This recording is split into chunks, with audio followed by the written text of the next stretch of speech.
welcome to Lil's Vintage World, welcome to Tudor-Tember.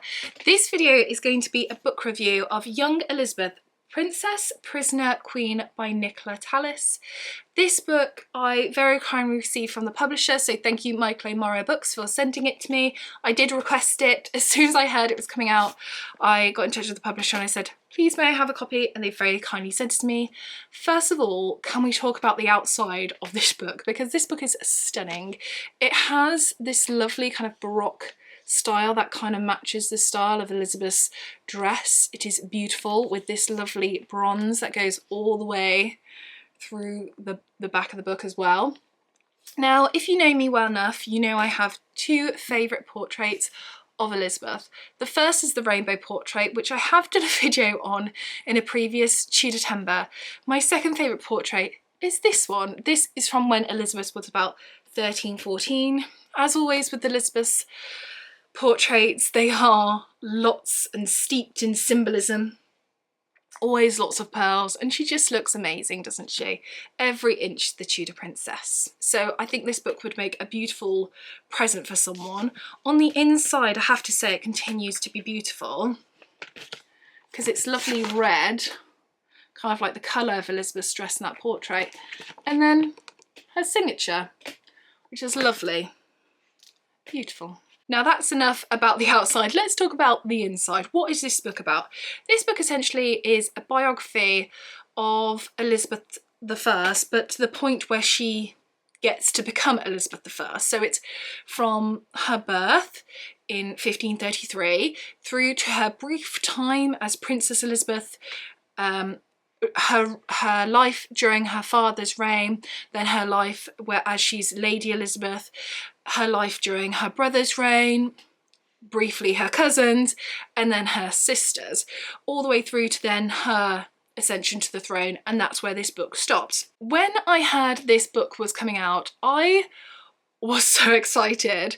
I was excited for a few reasons. One, it's been quite a number of years since a book on this period of Elizabeth's life has come out, and I was just itching for it. I think the timing was just right for this.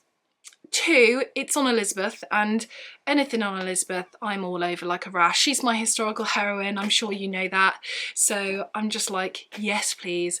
And three, it's Nicola Tallis, and I love Nicola Tallis as a historian. I think she is wonderful. I'll get to that more into this review, but knowing that Nicola Tallis was, again, talking about Elizabeth, my historical heroine, I did get so excited. And I will say that Crown of Blood, which is Nicola Tallis's work on Lady Jane Grey, is phenomenal, as is Elizabeth's Rival, which is also by Nicola Tallis, and that is on Elizabeth and her relationship with her cousin Lettice, and their relationship, their kind of like love triangle relationship that they have with Robert Dudley, who was the favourite of Elizabeth I but was married to Lettice. So it all gets a little bit, you know, awkward. Just love the drama. Anyway, so yes, those two books are fabulous. This book, no exception. So this is a book on Elizabeth, and I have to say, I have read a lot of books on Elizabeth. I love Elizabeth so much. Historical heroine. But this, I know it's a bold statement, but it's true. This is my favourite book, my favourite non-fiction book that I have ever read on Elizabeth. Ever. I know that's bold, but it's true. And yeah, you gotta hear me out on this one. So, why do I love it so much? First of all, I love how this book is organised. So we start with Elizabeth at her coronation. We start with the beautiful, beautiful description that Nicola provides us with in the prologue. Here we are, Westminster Abbey, 15th of January 1559, and we just get lovely, beautiful description of what Westminster Abbey would have looked like at the time of Elizabeth during her coronation. and it kind of just takes you back, and literally Nicola Tallis picks you up and just plops you there in the 1550s, and you can just watch Elizabeth and her coronation, which is just so impressive. And I love that that's the start of the book, that's the prologue, because actually that is also the finish of the book. This book starts and finishes at the same point. And essentially what Nicola does is takes us on this route of how on earth have we got here? Because when you think of Elizabeth and you think of her story, how on earth did she survive all that? How on earth did she get to become queen? How did she survive? But also, how did she survive and become so popular?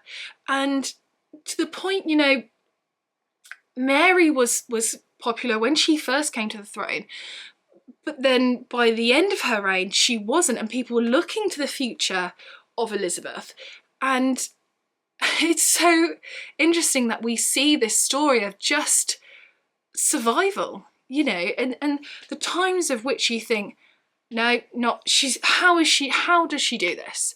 And of course Nicola takes us on that journey that we know so well. Now this is the thing, what Nicola is doing here is nothing new. None of the primary sources that we have available of Elizabeth are brand spanking new to us, really. But historians come at these primary sources and look at it in different ways and have different ideas over it, and that's what I really, really love. Although Nicola Tallis, I will say, has done something new, which I'll get to in a second. Now, what I love in particular about this book is Nicola's writing style. Now, if you know me, you know I like my non-fiction to feel like fiction. I hate non-fiction that is dry and start-stoppy and just doesn't flow. I like it to read like I'm reading historical fiction, because that's what it should be. You are telling the story of someone's life, and that's what we're doing here. We are telling the story of Elizabeth's life.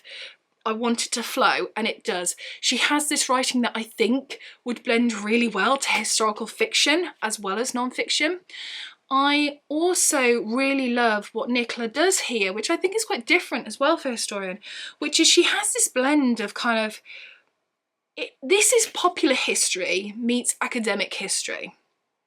And what I mean by that is, when I was doing my masters, so I've got an MA in history, and when I was doing my masters, my lecturer, my professors always said to me, get your piece of primary sources and then get your other historians, other academic works, and see what they have to say on it, and put your thoughts on it as well.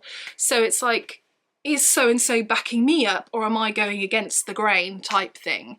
But it's all looking at the same piece of evidence.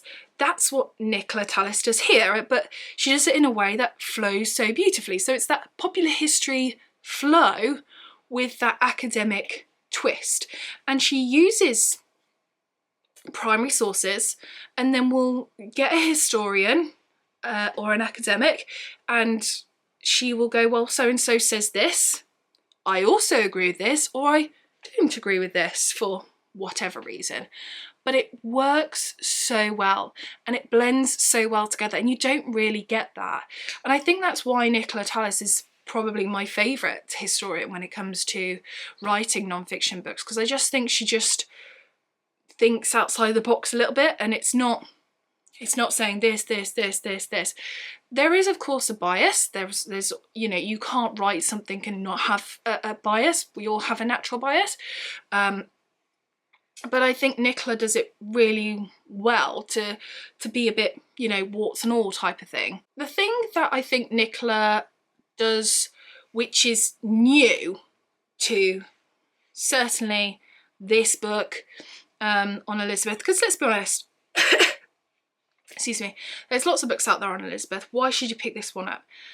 What Nicola does is we have these sources, right? And sometimes we don't have the sources, in which case Nicola says, there isn't the source is lost, destroyed, or whatever. And it's not there, and she's very open and honest about that.